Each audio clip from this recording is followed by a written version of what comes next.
महादेव, आप सब पर महादेव की कृपा बराबर बनी रहे और बनी ही ना रहे, कृपा बरसती रहे। और भगवान भोलेनाथ आप लोगों को सुख संपदा वैभव सब कुछ दें। और जिन लोगों को सुख संपदा वैभव नहीं मिल रहा है वो भगवान भोलेनाथ के लिए प्रार्थना करें, भगवान भोलेनाथ से कि मुझे सुख संपदा वैभव दें। प्रभु सबका कल्याण करते हैं। जब कोई समस्या उत्पन्न होती है तो समस्या से पहले ही उसका उपाय भी भगवान भोलेनाथ पैदा कर देते हैं, उत्पन्न कर देते हैं। सिर्फ उन उपायों को करने की ज़रूरत है। बात पूरी हो गई। अब आपको हम ले चलते हैं। यदि दुख है, तकलीफ है, दर्द है, दंश है, पीड़ा है, व्यथा है, व्यापार में कहीं ना कहीं घाटा है, सर्विस नहीं मिल पा रही है, नौकरी नहीं मिल पा रही, किसी भी स्थिति से आप गुजर रहे हैं, परेशानियों की स्थिति से, तो उसका उपाय मैं बताता हूँ, उस तरफ मैं ले चलता हूँ। अब आप पूछेंगे कि वो कौन सा उपाय है। तो आज मैं मेडिटेशन की बात करूँगा, ध्यान की बात करूँगा। उस मेडिटेशन की बात करूँगा जिससे सारी चीज़ें हासिल की जा सकती हैं। दुनिया की जितनी भी चीज़ें हैं, धन द्रव्य वस्तु पदार्थ, सब कुछ हासिल किया जा सकता है। और धन द्रव्य वस्तु पदार्थ ही नहीं, परमात्मा की कृपा, महादेव कृपा भी हासिल की जा सकती है। कोई चीज़ ऐसा नहीं, सकल पदार्थ है जगमाही, कर्महीन नर पावत नाही। सारे जितनी भी चीज़ें हैं जगत में, सब चीज़ों को आप हासिल कर सकते हैं।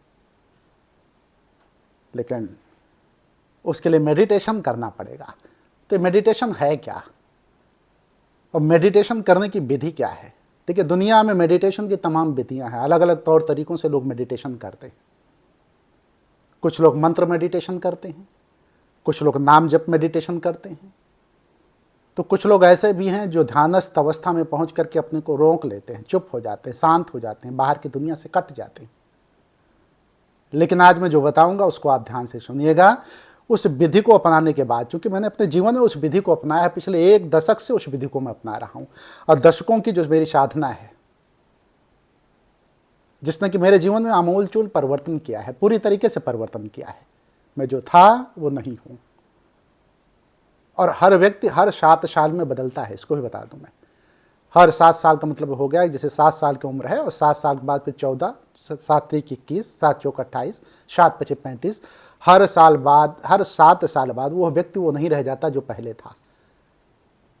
तो 1 चरण, 2 चरण, 3 चरण, ये 7-7 साल का होता है। तो देखिए, मैं बताऊं कि दशकों की जो मेरी साधना थी वो इसी मेडिटेशन के आधार पर मैं अपने आप को बढ़ाया हूं और मेरे अंदर बहुत परिवर्तन आया है। उसी चीज़ को मैं आपके साथ शेयर कर रहा हूं। हो सकता है कि मेरे इस 10 साल के अनुभव को कहीं ना कहीं उसका लाभ आप लोग उठा लें। शुरुआती दौर में आपको दिक्कत होगी, कष्ट होगा, क्योंकि कोई भी साधना जब कोई व्यक्ति करता है तो शुरुआती दौर में दिक्कत होती है। लेकिन धीमे धीमे जब अभ्यास हो जाता है ना, तो साधना में कोई दिक्कत नहीं आती और व्यक्ति का अचीवमेंट, मतलब कोई भी चीज़ अचीव कर लेता है व्यक्ति। तो यहाँ मैं बताऊँगा श्वास विधि। देखिए, जब हम सांस लेते हैं ना, और सांस लेने से पहले एक बात मैं बताऊं, जीवन 100 साल का माना जाता है। जीवेत सरदा शतम शतम। और आजकल जो है जीवन जो है, लोग 60, 70, 65 अस्वस्थ होकर के लोग 50-55 में ही मृत्यु को प्राप्त हो जा रहे हैं। और जब मौत के मुंह में जाते हैं तो देखिए, जब हमारी मृत्यु होती है तो मृत्यु के समय शरीर का हर हिस्सा बना रहता है। आंत, आमाशय, लीवर, यकृत, प्लीहा, सारी चीज़ें वैसे को वैसे रहती हैं। कोई चीज़ गायब नहीं होती। क्या आपकी आंत गायब हो जाती है? नहीं ना, शरीर में ही रहती है। आमाशय, लीवर, यकृत, प्लीहा, जो भी है, आँख, कान, नाक, मुंह, सब चीज़ वह रहती है, पूरा शरीर रहता है। तो मृत्यु में वो कौन सी चीज़ है जो गायब हो जाती है? तो मृत्यु में सिर्फ और सिर्फ एक चीज़ है कि सांसें जब बाहर निकल जाती हैं तो सांसें अंदर नहीं आ पाती, सांस गायब हो जाती है। तो इसी सांस के गायब होने से व्यक्ति निर्जीव हो जाता है, निष्प्राण हो जाता है। इसी को हम प्राण ऊर्जा कहते हैं, इसी को हम सूक्ष्म ऊर्जा कहते हैं। और प्राण ऊर्जा और सूक्ष्म ऊर्जा से पूरा जीवन चल रहा है। जिस व्यक्ति की प्राण ऊर्जा घट जाती है वो व्यक्ति अस्वस्थ हो जाता है, उसका प्रकाश कम हो जाता है, उसका आभामंडल कमजोर हो जाता है। दुनिया में किसी भी काम को जब वो करने बढ़ता है ना, तो काम रुक जाता है। उसको हताशा, निराशा हर जगह नजर आती है। क्यों? इसलिए कि उसकी प्राण ऊर्जा कम हो गई है। वो किसी भी क्षेत्र में जाएगा, जब व्यक्ति की प्राण ऊर्जा घटेगी तो वो हर क्षेत्र में असफल होगा। तो इसी प्राण ऊर्जा के निकल जाने पे शरीर खत्म हो जाता है, मतलब हम खत्म हो जाते हैं, शरीर तो वही रहता है। तो इसी प्राण ऊर्जा के बारे में चर्चा करूंगा आज। देखिए, जो ये सांसें हैं ना, इन्हीं सांसों को जब हम लेते हैं तो हम जब सांस लेते हैं और सांस छोड़ते हैं तो लेने को श्वास और प्रश्वास कहा जाता है। लेना श्वास है, छोड़ना प्रश्वास है।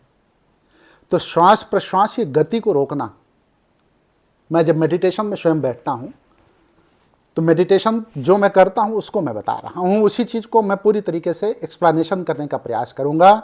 और जहां आपके समझ नहीं आएगा फिर से आप हमारे कमेंट बॉक्स में पूछ लीजिएगा। जैसे जब मैं बैठता हूं तो सुखासन पे बैठ जाता हूं। सुखासन का अर्थ हुआ पालथी जमा करके अपने को एकदम संयत करके सहज सरल स्थिति में बैठ जाता हूं, शरीर को ढीला दे देता हूं। शरीर में कहीं भी कोई भी इस तरीके की बात नहीं रहती कि कहीं कड़ापन हो, मतलब जितना शरीर को आप ढीला कर दें उतना ही ज़्यादा अच्छा। इसी को सुखासन कहा जाता है। और दोनों हाथों को जो है अपने घुटनों पे रखते हैं। जब आप मोड़ देंगे ना तो मोड़ने के बाद ऐसे रखते हैं ये। और ये जो आपकी अनामिका है, यह अनामिका जो है अंगूठे के सबसे निचले पोर पे आप बैठा लेंगे, ये शायद आपको दिखाई पड़ रहा होगा। और इसको ये आकाश की तरफ, आकाश तत्व की तरफ, ये देखिए ये ठीक है, ये आप इस तरीके से कर लेंगे।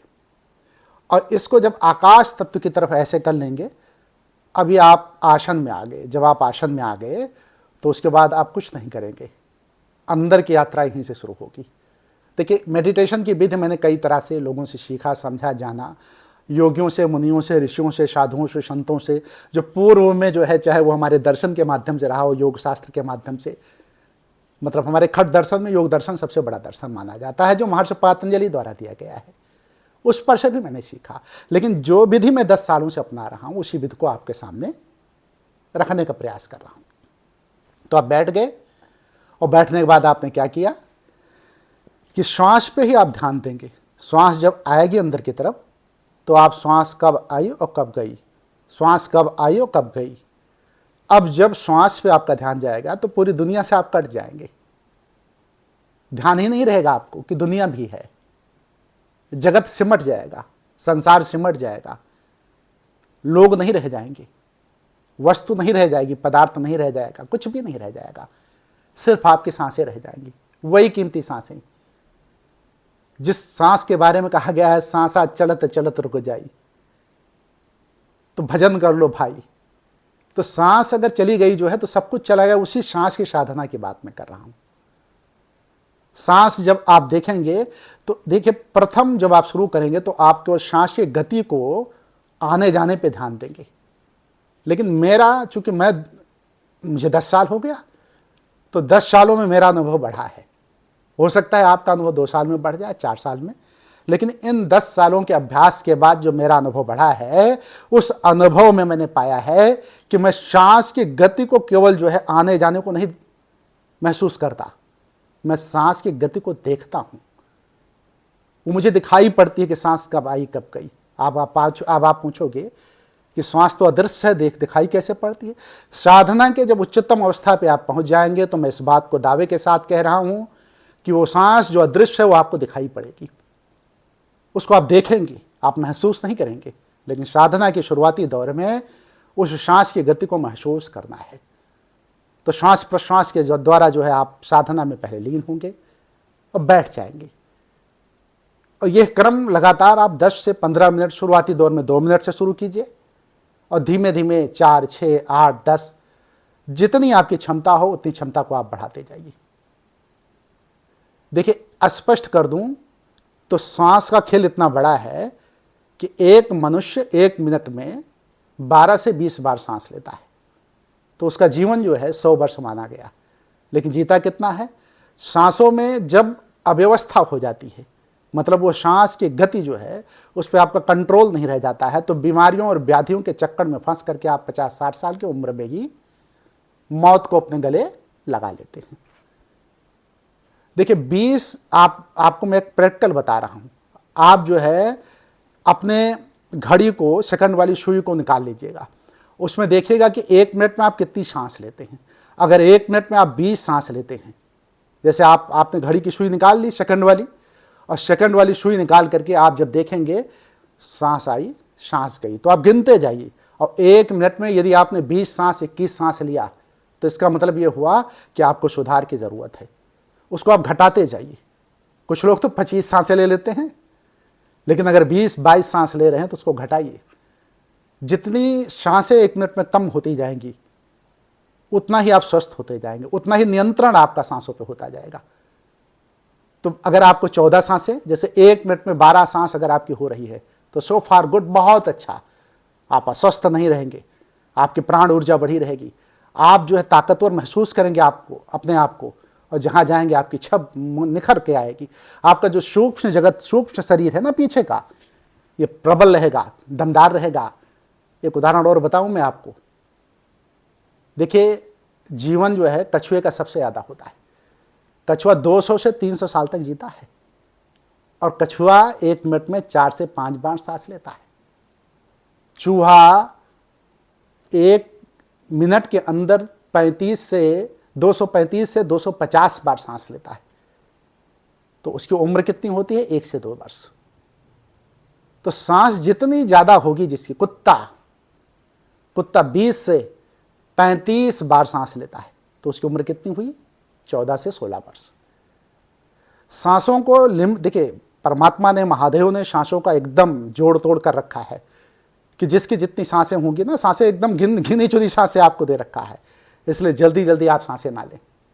सांस आपको कहाँ से लेना है? सांस आपको यहाँ से लेना है, नाभि से। आप सांस कहाँ से लेते हैं? सांस आप यहाँ से लेते हैं, हृदय से, यहाँ से, इसी पर से। सांस ऊपर से ही आप ले लेते हैं। जब भी आप सांस लें, सांस गहरी लें, नीचे से सांस खींच करके ऊपर की तरफ लें।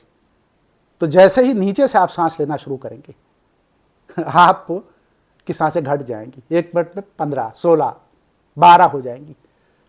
ये स्वस्थ होने की निशानी है। तो मेडिटेशन में जब आप जाएंगे तो सांसों की गति को नियंत्रित करेंगे। तो बहुत छोटी सी बात मैं बता रहा हूं कि शुरुआती दौर में जब आप मेडिटेशन में बैठेंगे, तो दुनिया में क्या हो रहा है इस पर आप ध्यान नहीं देंगे, संसार में क्या हो रहा है इस पर ध्यान नहीं देंगे, लोग क्या कर रहे हैं। आपको देखिए, जो भी विचार आपके हैं उन विचारों को आप रोक लेंगे। शुरुआत में तो दिक्कत होगी ना, लेकिन धीमे धीमे क्या होगा कि अभ्यास के द्वारा, भगवान श्री कृष्ण गीता में कहते हैं अभ्यासेनचा, अभ्यास के द्वारा आप श्वासों की गति को नियंत्रित करने की कला सीख जाएंगे। और जब श्वासों की गति को नियंत्रित करने की कला सीख जाएंगे, तो वही ध्यानस्थ अवस्था है। आपका सारा ध्यान जब ध्यान में बैठेंगे ना, तो सिर्फ सांसों पे रहेगा। और यही सांस ही संसार है, यही सांस ही जीवन है, यही सांस ही समृद्धि है, यही सांस ही सत्कर्म है, यही सांस ही सद्भाव है, और यही सांस ही सब कुछ है। जो भोग वस्तु है ना संसार में, जितनी भी चीजें परमात्मा ने दे रखी हैं, वो सब इसी सांसों के द्वारा उसका आनंद आप ले सकते हैं। तो जीवन में किसी चीज का परित्याग नहीं करना है, अपने ध्यान साधना को बढ़ा के वस्तुओं का भोग करना है, लेकिन तेन त्यक्तेन भुंजिता, त्याग रूपी भोग हो, इसका भी ध्यान रहे। ध्यान देखिए, हमारे अंदर ही ध्यान ही बैठा है, ध्यान हमें करना है। ईश्वरा सर्वभूता नाम हृदय से अर्जुन तिष्ठत, ईश्वर सभी भूत प्राणियों के हृदय देश में निवास कर रहा है, महादेव यहीं बैठे हैं। तो उस महादेव का ध्यान करना है। कहां पर? अपने अंदर जाकर के। किसके माध्यम से? सांसों के माध्यम से। इसी को प्राण ऊर्जा हमने कहा कि प्राण ऊर्जा है। तो इस प्राण ऊर्जा की गति को आपको संयमित करना है, और इसके संयमित करने से ही आपका जीवन शुद्ध हो जाएगा।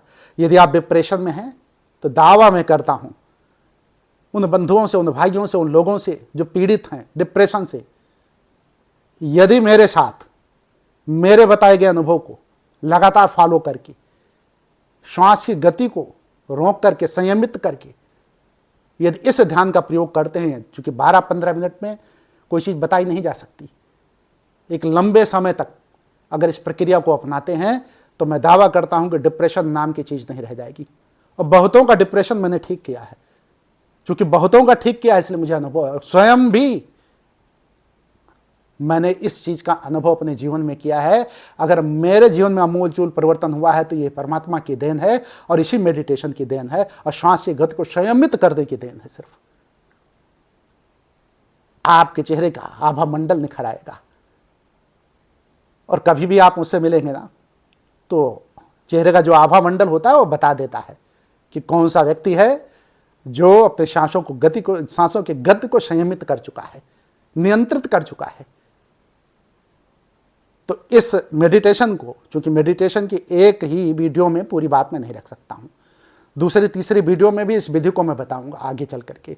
इसलिए मैं यही कहना चाहूंगा कि इस विधि को आप जानें और यदि इस मेडिटेशन की विधि के द्वारा अपने आप जीवन में कोई परिवर्तन कर ले रहे हैं तो मैं मानूंगा कि वीडियो बनाना मेरा सफल रहा।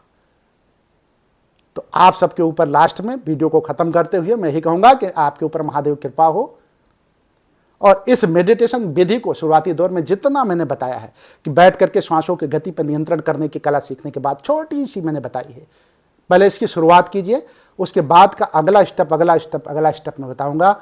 और 5-7 क्रम है इसके, 7 चक्रों में पूरा होता है। तो ये तो पहला चक्र भी नहीं है, पहले चक्र का ये चौथा हिस्सा भी नहीं है जो मैंने बताया है आपको। तो इन 7 चक्रों को पूरा करने के बाद आपका जीवन आनंदमय हो जाएगा, इसमें कोई संशय नहीं, कोई दो राय नहीं। वीडियो खत्म कर रहा हूं। वीडियो यदि पसंद आई हो तो लाइक कमेंट शेयर आप कर दें, जिससे दूसरों का भी भला हो जाए, दूसरों तक वीडियो पहुंच जाए। और अगर चैनल पर नए हैं तो सब्सक्राइब करके इस वीडियो में इस पूरे चैनल को देखने का प्रयास करें, हो सकता है जीवन में आमूलचूल परिवर्तन हो जाए। और यदि कुछ भी ना करें तो कमेंट बॉक्स में इतना जरूर लिख दें कि हर हर महादेव। हर हर महादेव जब लिखेंगे तो पॉजिटिविटी आप तक जाएगी, निश्चित जाएगी, इसमें भी कोई संशय नहीं, कोई दो राय नहीं है। परमात्मा कृपा आप पर बरसेगी। अपनी वीडियो को समाप्त करते हुए मैं भी अंत में कहूंगा हर हर महादेव।